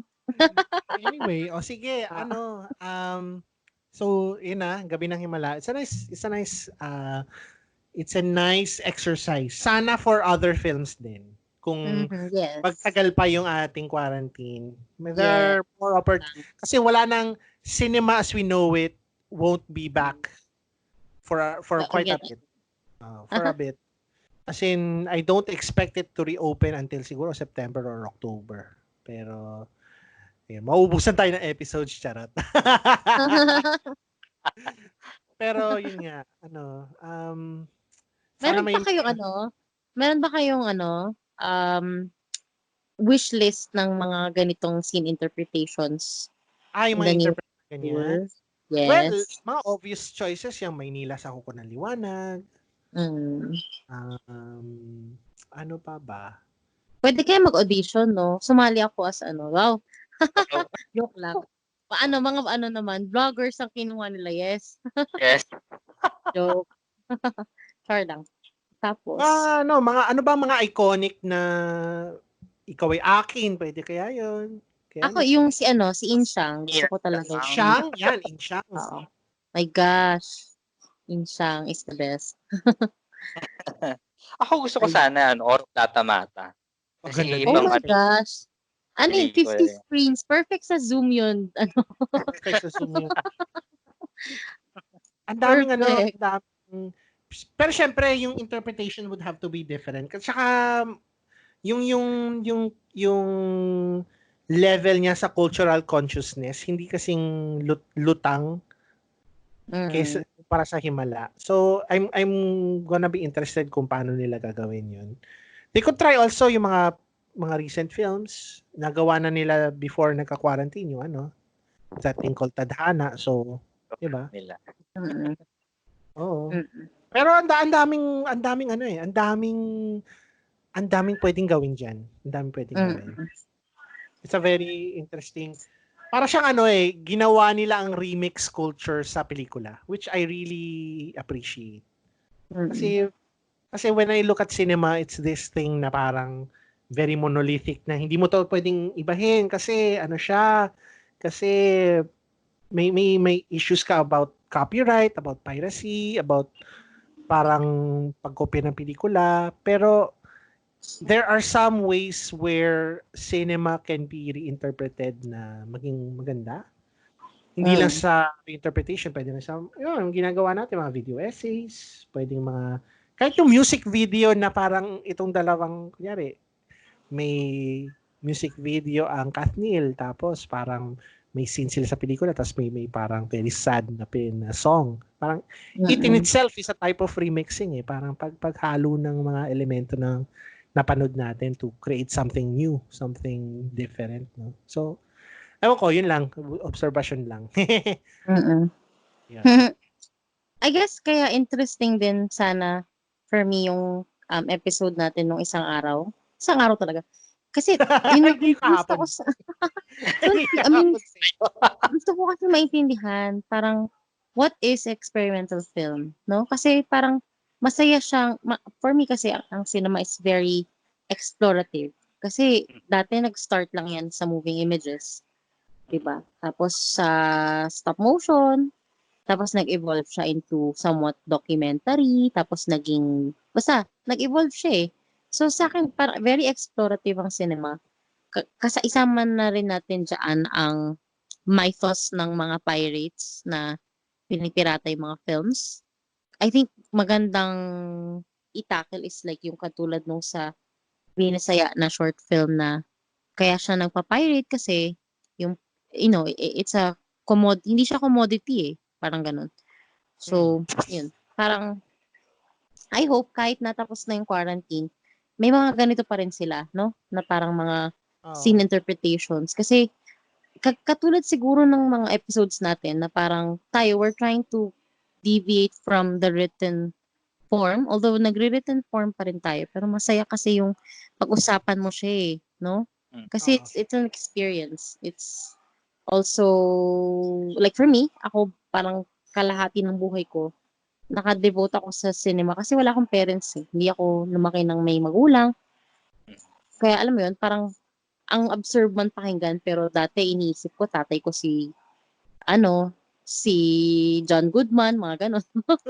Ganon. Goodman talaga. Si John Goodman talaga naisip ko yun. Yung ganon. Kasi, tas yung morals mo, dun mo rin hahanapin, kaya nag-world cinema ako kasi gusto kong malaman, like, sa Pilipinas, ganito yung morals. Paano sa ibang bansa? Parang ganun. So, yun. Sana, more scene interpretations, and marami ako nababasa ngayon sa Twitter na naiinis sa unconfined cinema, which is yung next nating itatakal, di ba? Sige. Yes. Pero ako, I like it. Kasi, sige, yun. Backgrounder muna tayo kung ano ba yung nangyari. So, a few days ago, si John Lloyd Cruz at si Bea, nag-chat sila sa Instagram Live. Meron na mga suspecha ang tao na hindi na there's something weird. Parang, syempre maraming kinilig. Pero there's something parang weird about yung Tsaka nakakapansin na sila before na parang,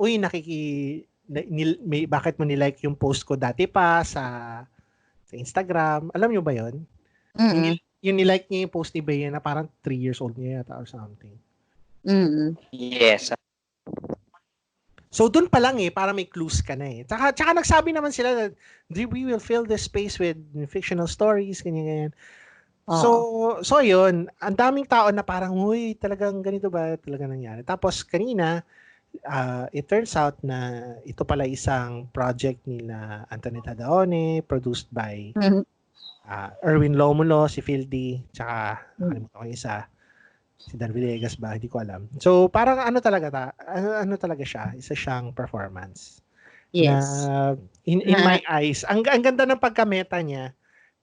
So this is one of my favorite parang things of this year. In a year na wala na masyadong things na pwedeng i-favorite. Correct. Pero yun, maganda siya. Sobrang wow. Okay. No, kahit na alam kong it's likely a performance, parang hindi ka 100% sure at the time. Parang nandun din pumapasok yung, ewan ko kung nanonood kayo dati ng wrestling, in WWE, di ba? Sinasabi sa'yo na fake siya. Pero pinapanood mo pa rin siya eh. Kasi may parang showiness, may flamboyance yung performance, may tapak siya sa reality. There are so many things na pwede mong i-connect dito sa nangyari ngayon, tsaka dun sa nangyayari sa professional wrestling, yung mga pastorya-storya nila dyan. And natuwa lang ako na this is one of the things na pwedeng gawin ng cinema in the absence of a physical cinema. So yun nga, bumabalik sa konsepto ng unconfined na cinema, 'di ba? Tapos in fairness kay John Lloyd tsaka kay Bea, nung at that time, nung pinapakinggan ko 'yon, yung medyo nega yung tone ni John Lloyd. Yung nafe-feel mo yung frustration niya talaga na parang grabe na yung mundo ngayon, ganyan. Tapos parang feel mo nag-away sila. Alam mo ba 'yun? Yung after nung conversation na yun, parang medyo binagsak ng konti ni Bella Padilla, ni Bea Alonso yung kape niya or something, or yung tubig niya. Tapos parang sinabi niya later, huy, nag-away ba tayo? Away ba yung ginawa natin? Yung ganun. Diba? So, ayun nadala ng dalawa. I mean, yung dalawang yun, mula nung kanilang debut together sa My First Romance. It might be you. Char. Ay, it might be you. Ba? Hindi My First Romance. It might be you muna sila sa series, tapos My First Romance. Sa TV. Talagang, ako, diba? Oo, nag-TV muna sila. Kasi parang debut show or series ni Bea, yung It Might Be You. Tapos tinandem siya kay John Lloyd. Yun yung start ng Hindi, ang naaalala ko with them kasi nag-start ang love team ni Bea saka ni John Lloyd with the TV series Kay Tagal Kang Hinintay. Pero ang bida doon ay si Lorna Tolentino. So parang lang sila doon, parang side By sila. accident, ganun. Si Ricky Lee pala nagsulat ng It Might Be You. Lalang. Oo, ay ang cute. Alala, ang cute lang. So, anyway, ayan. So, the second team pair of the series. So, yun. Galing. Ako, ang My First Romance, yung first kong, first kong experience with them. Kasi hindi naman ako nag-TV sa Channel 2. So, pinanood ko yan sa SM, of all places, sa SM Pampanga ko pinanood yan with my thesis mate nung college. Kasi 2004 yan. Parang hindi ako na-impress dun sa acting ng dalawa. Parang baguhan pa yung feeling ko, baguhan pa sila. Pero compared sa kanila ngayon, grabe ang light years away yung improvement. Sobrang ibang level talaga yung dalawa ngayon. Nag-assist sila as performer or as a thespian.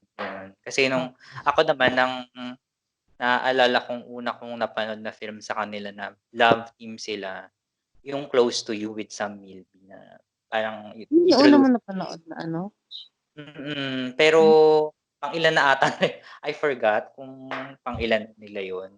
Na yun parang after nung first nilang after ng One More Chance, nagkaroon pa sila isang movie yata apart, tapos yung Close to You na ulit. Mas nauna yung Close to You. Parang that's 2006 ata, if I'm not mistaken. Close to You is 2006. Diba? So, mas nauna siya with ang One More Chance. 2007 ba ang One More Chance? Yun yung breakout film nung dalawa Nung sa interview nila. Na-search ko talaga, di ba? Yung sa interview nga nila, yung One More Chance daw, that will be the last team up na nila. Dapat. Sana, oo. Okay. Naalala ko na yung Close to You. Tama. Ano yung last team up nila, Jim? Sorry. Dapat sana. Yung One More Chance. Yung One More Chance. Oo, kasi itatry na sila na i-partner with other different people. Actors, different actress, ganyan. Pero in fairness, bumalik sila sa A Second Chance, no? Oo. Tapos, pero ako ko sila sa nagustuhan ko sila sa My First Romance. Kasi yung role, parang sila yung matured which was very impressive for Bea. Kasi lagi siyang binabato sa mga mature na category. Kahit bata pa siya nung time na yun. And to think na mas bata pa siya bata siya kay John Lloyd kasi naalala ko yung sa It Might Be You, nung sila yung nung parang intro nun. Tsaka kasi momento sa akin ng It Might Be You kasi dun unang ni-launch din si Maha Salvador. Mm. So parang dalawa sila na or tatlo sila yung naabangan ko, yung love team nila ni John Lloyd, tapos silang dalawa individually, tapos si Maha. Kasi ang galing talaga niya dun. So parang natutuwa ako kay Bea noon kasi sabi ko, galing naman itong batang to kasi dati Called to Be You siya yung show nila na parang teeny yung take nila. Kasama pa na si doon eh. Teeny popper pa. Tapos bilang binato siya in that role na parang, wow, girl, parang galing naman ng range. Wish I had that range. Parang gano'n. Halos kasing edad lang pala kami ni John Lloyd. Parang buwan lang yung pagitan namin. Ikaw ba tong July 24? Sa Twitter? Ng Third World? Sino, ha? Ikaw? Sino tong nag-July 24? Ewan ko. Hindi ako yan. Hindi ako napopost sa Twitter, ha? Ano yan? Okay. Ano yan? Anong mystery person niya? Talaga. Anyways. Ayun nga. Ang tawag doon? Sabihin ko? Ayun nga, yun. Ay, shit. Maganda yung na sila yung pinili na unconfined cinema. Kasi nga, ang tinatry nilang yung foray nila into unconfined cinema is love teams, which is very familiar sa ating lahat dito sa Pilipinas. And pinili nila yung dalawang pinakamagaling na magpakilig na never nagkatuluyan. No? Ang galing kaya kasi, yun nga sabing, parang na-mention natin diba sa group chat na parang, grabe, may lingering longing scene pa si girl. Pero may theory na ako no na it's, this is made up. Kasi alam ko na hindi papayag yung dalawa na i-publish yung public lives nila na nag-uusap tapos walang any. They'd never. They would never. Ito pala. Ito kasi yung internet ni John Lloyd ay malabo. Oo. Pixelated, mababa yung latency. Mm-mm. Sa tingin nyo ba sadya yun? Feeling ko sadya siya. Ako Kasi, din. Kasi, very private na siyang tao and ayaw niya na parang, yung parang willing siyang sumali, pero he's really gonna do something to make it, seem out of this world, ganon. Ika nga ni Sir Chuck nung nag-post tayo kapag sa Facebook, parang Chuck Gutierrez daw yung editor. Parang part daw yun ng mise en scène. So, nga naman. Ayun. Pwede siyang metaphor din eh. Yung pagka-obtuse niya, ganun din kalabo yung ganun din kalabo yung screen niya sa IG. Yung ibang nag-IG live na wait. I mean, ito ba yung status ng ni John Lloyd mismo na malabo? Hindi natin alam kung ano nangyayari sa... Pwedeng ganun eh. Pwede mo maisip na ganun. Pwedeng ganun eh. Oo. Si Bea Alonso. A mystery in an enigma. Para din para din hindi mo makita yung anak ni John Lloyd kasi di ba? Oo. Ayaw nila. Right. Pero ang galing, no? They screwed us up. Kung makikita yung kung paano magaling yung actor, kung gaano kahusay yung actor. Kasi nakukonvince nila yung tao na parang meron eh. Alam mo yun yung parang dapat sila na, pero alam mong hindi, pero umaasa ka. Nasaan sila. Ganyan tayong ganyan tayong mga Pilipino, no? Galing grabe mag-umasa. Grabe tayong umasa. Tama. Mga alam mong hindi na talaga pwedeng kayo, pero parang kumakapit ka pa rin. May hugot ako no? Humuhugot. Oo. Mukhang iba na yan dyan Kasi naman Ayun. So, any last thoughts about yung well, the name of the film is Love Team. So, any last thoughts about Love Team before we move to our final segment? Ikaw, Jim. Ako, na-spill na ata namin ni John lahat. For ourselves. How about you? Actually, sabi ko naman na, kumbaga, yun nga, yung parang dun sa performance nila, hindi mo ma-distinguish kung is this still a performance or totoo na. Kasi magaling yung both actors eh. Kaya nga sabi ko, dun mo masusubukan or dun, dun tawag dito na nakikita kung gaano kagaling ang isang actor. Kasi paano mo mapapaniwala yung audience mo, tawag dito, ang galing nilang mag-convince. Exactly. Kung hindi na alam na hindi natin alam na unconfined cinema pala 'to, maniniwala na tayo. Gano'n yung nangyari. Just to share din kasi before nung A Second Chance na tawag dito yung papalabas siya sa sine. Nagkaroon ng interview si John Lloyd and Bea with CNN Philippines. Ngayon, tinanong si Bea kung anong dream role niya. And then, nakalimutan ko yung sinabi niya. Basta ang sinabi ni John Lloyd, umextra si John Lloyd sabi niya, alam mo, bagay sa'yo, mag-gun girl ka. Ikaw si Amy Elliott. In fairness, no, parang, nga, Bea, pwede eh. Kasi Pwede hindi ko pa makita si Bea on a different level na alam mo yun, pwede sila ni John Lloyd ang ang gumanap ng malaalagaan girl, di ba? Bagay pa din, ganun. Pero hindi na sila yung usual love team na yun kasi may twist na, di ba? Yun, naiisip ko lang. Tapos naaalala ko pa noon, yung dalawang yan, may ginawa silang series. Yung Ikaw ang lahat sa akin. Although ikaw ang lahat sa akin. Coach Potato Ikaw ang pala lahat ako. sa akin. Ikaw ang lahat sa akin, Jim. Yun, ang bida doon, si Claudine Barreto, Dieter, ayan, ikaw ang yun yung title. Pero magkaiba kasi may movie rin na Regal Films, ang title ay Ikaw ang lahat sa akin. Ano naman yun, tawag dito, Richard and Marisa Lacsa. Pero iba yung story, ha?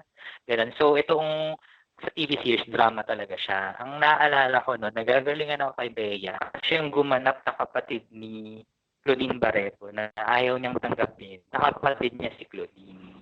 Tapos magaling din naman na si John Lloyd as yung love team niya noon. So that's 2005, yung Ikaw ang lahat sa akin. Kasi parang hindi pa ako convinced na parang pa to parang tinetest pa natin yung water with It Might Be You. Pero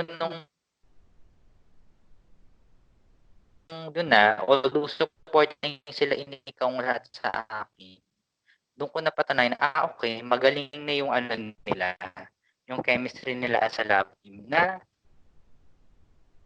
na yun sila ba yung sa Maging Sino Ka Man? Yeah, Maging Sino Ka Man. Nasundan na yun ng 2006 Maging Sino Ka Man. Sila na talaga yung mature, parang papunta na sila sa maturity nung before the One More Chance na movie. TV series din na nagustuhan ko na sila yung billion. Alright, so move na tayo to our last segment. Yan. What have you watched recently? So, could you, Ceci, ikaw muna. What have you watched recently? Ayun. So, isa ako sa mga hindi pinalad na makapasok sa CCP at manood ng John Denver Trending nung pinapalabas siya. So, napanood ko siya finally kagabi sa I Want. So, Okay. naitingin ko na kung bakit ko siya nagustuhan. Paano ko ba sisimulan? Diyos ko, grabe talaga grabe talaga. Tapos no offense kay Top, alam mo yun, parang isa si Top sa mga gusto ko talaga mapanood pa yung mga pelikula niya. Pero naintindihan ko kung bakit ito yung nanalong best film Picture. over Edward. No, I apologize. Gusto ko rin yung Edward pero ito talaga, parang kung i-rate ko siya, kahit ayoko mag-rate, pero kung i-rate ko siya, nasa 10 talaga siya. Tapos si Edward mga 8 or 7, ganun. Sobrang ganda niya. Kasi, yung effect niya sa akin is parang isa bicycle thief na non-actor yung isang bida. Yes, With the exception, of course, of Meryl Soriano and si Susan Teodoro. Tama ba? Shine. Tama. Oh. Yung Sunshine. Sorry. Sunshine Teodoro. So yun, sobrang ganda ng film. I have no words. Kasi talagang hindi lang siya about bullying, about oppression siya, false or fake news or misinformation na innate sa atin, lalo sa mga probinsyano. Kasi yun nga, kagaya nung kanina nung kay Love na natakal natin. Yung ang community kasi, susunod sila sa rules na nakaset or sinet nung predecessors nila. So wala sila yung parang initial na moral response na, uy, baka mali itong ginagawa natin, ganyan, and all. Ah. So, yun yung tinap ng film na sobrang hirap i-tap, lalo kung kunwari susulat mo siya. Pero alam mo yun, parang kung titignan mo, very normal na sa atin na maka-encounter na may bina-blackmail sa online. Ah. Tapos kung, I don't know, kung tama yung moral compass mo, pwedeng i-defend mo yung binubully or alamin mo kung bakit siya binubully, pero kung hindi tama yung moral compass mo, sasali ka na lang din sa pambubully, ganun. Ah. So Pero, yun, so alam mo, may hindi lang, parang may other dimension din other than yung morality mo eh. Kasi minsan nakiki-join ka lang dahil parang peer pressure or parang wala kang choice kung hindi makisama. oo. Parang Tsaka may meron ding fear eh. May fear din kasi na parang, hala, paano nga naman kung anak ko yun? Paano kung anak ko yun na nakawa ng iPad? Tapos, yung may ganun kasi innate na response ang tao, hindi lang Pilipino, pero ang tao mismo na parang ayaw nila ng conflict. So, gusto nila ma-resolve kagad. So, kung ikaw yung minalas na nilagay sa posisyon, hahanapin mo yung iPad kagad. either hahanapin mo yung iPad or eto na yung inaccuse eh. Edi siya na lang. Parang ganun. Siya na lang. Para scapegoat mo na lang. Oo. Yun naman talaga ang unang response. Pero kung kunyari, yun nga, kung hindi tayo nanonood, sa tingin nyo ba, kasama ba kayo dun sa maghahanap ng iPad at magtitingin ng ibang options? Or kakampihan nyo yung nakita nyo online na ginulpe? Bakit di niya binigay yung bag niya? Diba? Alam mo, kung ako kung itanong mo yan sa younger version ko, baka sumama ako sa kukuyog. Kasi I don't know better eh. Dyan, nakakatakot ka siguro mangkuyog mo. Pero alam mo kasi, since then siguro in the past 10 years, nakita ko yung nangyayari pag nangaano kayo ng tao online. Oo. Ang mantra ko talaga sa mga ganyan, sa mga any kind of accusation, kahit na gaanong ka heinous minsan yung tao, unless talagang overwhelming evidence na talaga siya yung gumawa. I think kung may biktima ka na nagsasabi, trust the victim, pero you should verify first. Parang verify totoo ba talaga yung sasabihin mo. Yung part na verification, yun yung pinakamahirap na pwedeng gawin ngayon. Kasi ang hirap alamin ko ano yung totoo talaga. Tsaka, yun din naisip ko. Siguro kung kunwari, yung high school version ko, baka sumali rin ako sa pang-a-accuse na, ba't nga naman di mo binigay yung bag, ganyan. Pero, all the more na lumaki ka dito or tumira ka sa ganitong klaseng leadership or governance, di ba? Pero, maswerte tayo na makakita tayo ng ganun, hindi tayo agad-agad maniniwala. Malas ni John Denver in the fictional world na somewhat hindi fictional yung gaganap. Kasi sa probinsya, ganun talaga. As in, hindi sila naniniwala na, hindi nila alam na pwede silang makasuhan. Yung batang nag-video, hindi niya alam na pwedeng makasuhan siya or yung parents niya just simply by allowing him to download or upload yung video ng panggugulpe. Diba?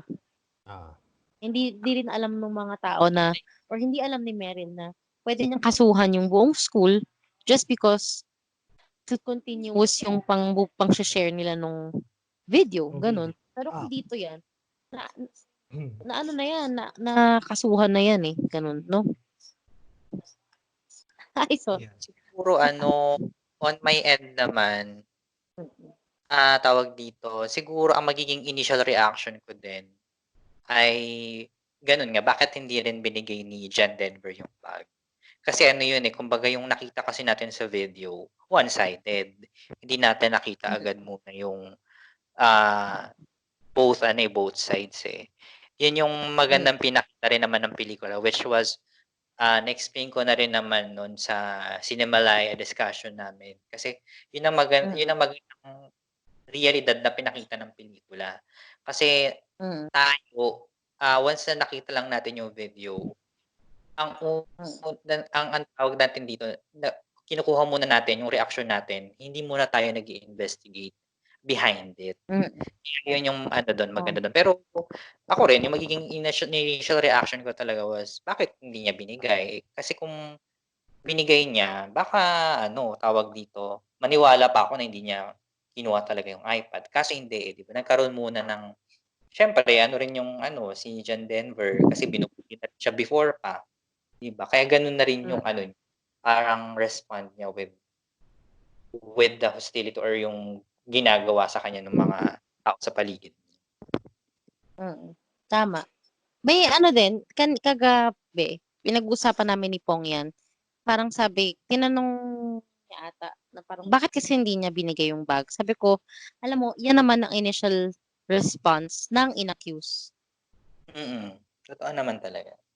Kasi parang, mo yun parang dignity niya na, bakit ko bibigay sa yung bag ko? Bag ko to parang property ko to. Parang kumbaga, dignidad ko to Bakit ko bibigay sa'yo? Di na wala nang natira sa akin. Parang ganun.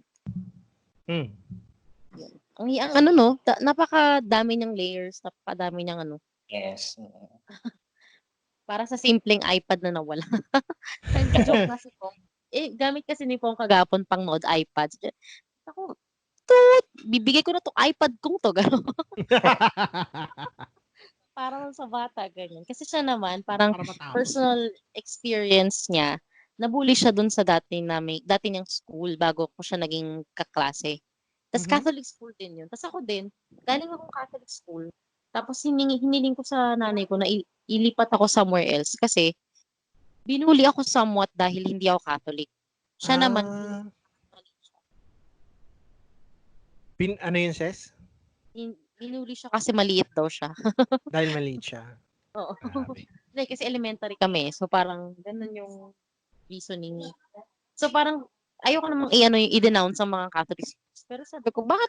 Parang napag-usapan namin, bakit kaya ganun yung mga Catholic school? Parang sila pa yung nagbe-breed ng ng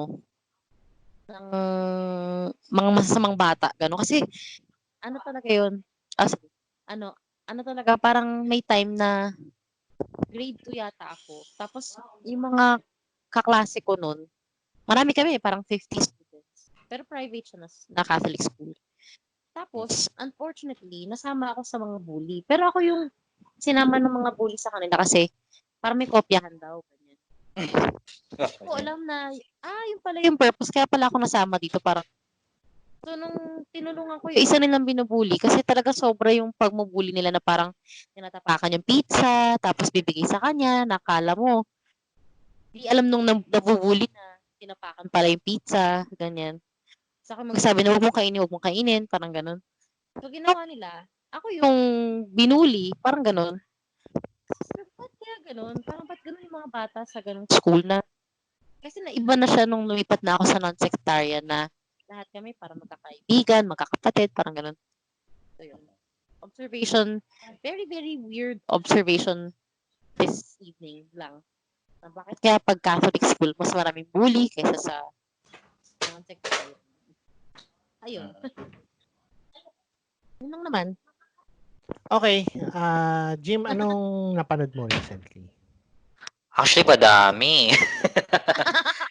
Alam niyo naman, nagpo-post ako sa FB, diba? Even sa IG. So, ang remarkable sa akin, yung mga Before Sunrise, Interview with a Vampire. Pero I'll just share na lang yung napanood ko kanina. Ang title niya, Whale Rider. Siya, 2002 film siya from New Zealand.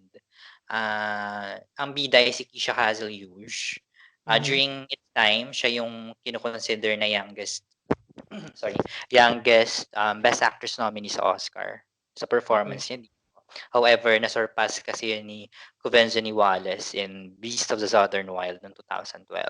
So in this film, may tradition kasi sa Maori tribe eh. Maori tribe sila. Ang naalala ko lang kasi with New Zealand, Kiwi sila. Pero may Polynesian lineage. Ganon ang New Zealand. Yun yung Maori tribe. Ang naalala ko rin may Maori tribe na character sa The Piano starring Holly Hunter and Harvey Keitel.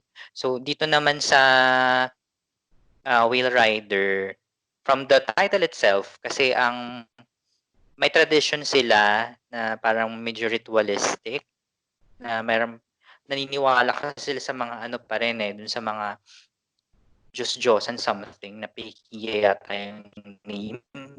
Ganun, kasi hindi ko minsan maintindihan yung accent nila. May accent sila na Nga lang, ang gusto kasi mangyari nung lolo, nung character ni Keisha Cazel-Hughes, yung magpapasa nung ganong parang whale rider na tradition, lalaki.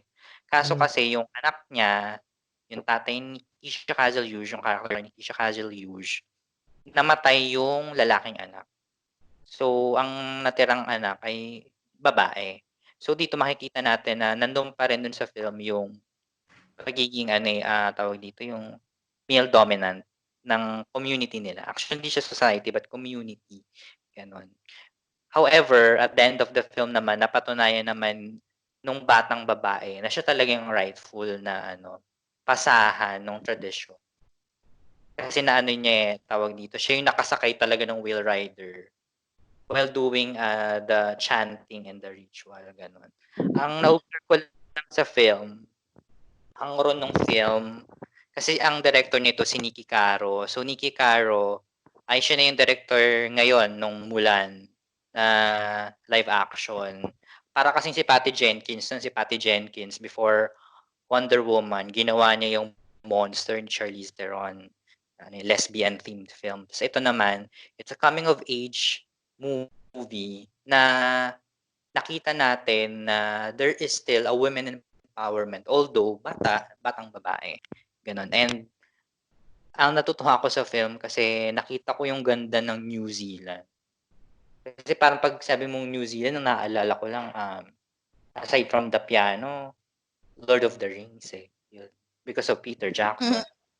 Ayun. And Russell Crowe is taga New Zealand din. So yun, okay naman yung film. Hindi nga lang ako ganun ka amazed, although I appreciate yung rawness ng film.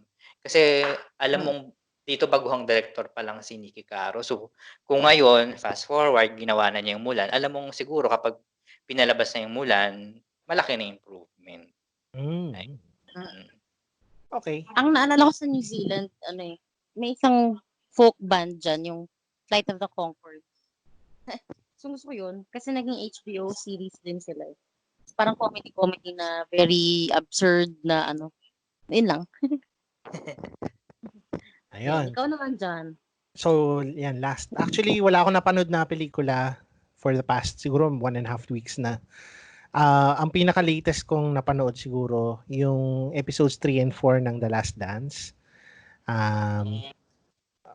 Yung dalawang episodes na to, yung The Last Dance, yung documentary ni Michael Jordan tsaka ng Chicago Bulls. Yes. So, yung episodes 3 and 4, nafo-focus siya on Dennis Rodman tsaka kay Phil Jackson. So, yung coach tsaka yung pinaka-defensive player ng Chicago Bulls nung time na yun. And tsaka yung yung rivalry ng Chicago Bulls with the Detroit Pistons led by Isaiah Thomas. Interesting lang na yung pinagtabi talaga nilang stories, yung kay Dennis Rodman tsaka yung kay Phil Jackson, kasi in a way pareho silang hindi outcasts pareho silang ibang mag-isip na tao, alam mo yon, pareho silang sila very diba, down to earth. Para silang outsider na eccentric na hindi mo maintindihan, pero in their own separate ways. Tsaka meron talaga silang to authority. Meron silang resistance to authority.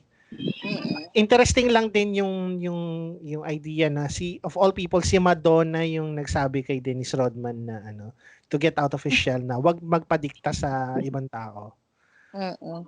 Tas ayun alam mo namang kahit barambado si Rodman, ganyan. Pero deep down inside, parang may pakialam naman siya sa team niya. Yan. Yun Mm. lang. Natuwa ako sa kanya. Yan. Maganda yung 3 and 4, no? Maganda yung 3 and Gusto, 4. parang feeling ko, napalik ako sa 90s kasi talagang malaking part ng 90s yung si Dennis Rodman eh. Oo. No? Nung, He's everywhere talaga. nung, I think elementary school ako noon or pa high school na ako noon. May bumili nung biography niya. Yung cover ay hubad siya na may basketball na Oo. katakay. Naalala ko yun. Bad as I Wanna Be. Yan. Oo. In fairness, binasa ko yun. Binasa ko yun sa school. Talaga. Wala lang. Yung kuya ko kasi, although rockista siya, pero nagkaroon siya ng Bulls fan mode on siya nung 90s. Kaya nung napunta ko, parang nag-flashback lahat ng memories ng kabataan ko din. Which was nice. Tsaka hindi ko talaga maintindihan nung bata ko bakit gustong-gusto niya si Dennis Rodman.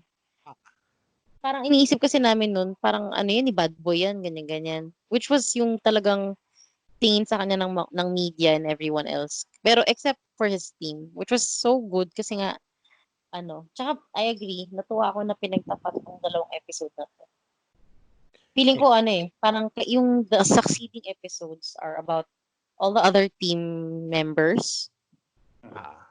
Tsaka ang ganda na hindi siya talagang totally nakafocus lang kay Michael Jackson, ay Jordan. iba yata yun. The Last Touch. Yata yun. The Last Touch. Ayun. Ang ganda kasi, alam mo yun, parang pinig ko sa araw na si Michael Jordan kasi feeling ko sobrang innate sa kanya na maging team player. He's good as himself, pero alam niya kasi na to play the game dapat hindi ka nag-iisa, parang ganun, no? Galing niya sobra. Yun lang. Yan. So yun guys, doon nagtatapos ang ating munting episode sa ngayon. Yan. Yes. So may mga ideas kami for May at least until the end of the quarantine. Medyo matagal-tagal bago tayo makapanood ulit sa sinihan ng sine. Pero kapit lang, mangyayari din yan in time. Tama. Baka may social distancing yan siguro, pero mangyayari yan. So until next episode, yan. See you guys. Yan. Bye. Thank you, Twitter fans. Thanks. Bye. Bye.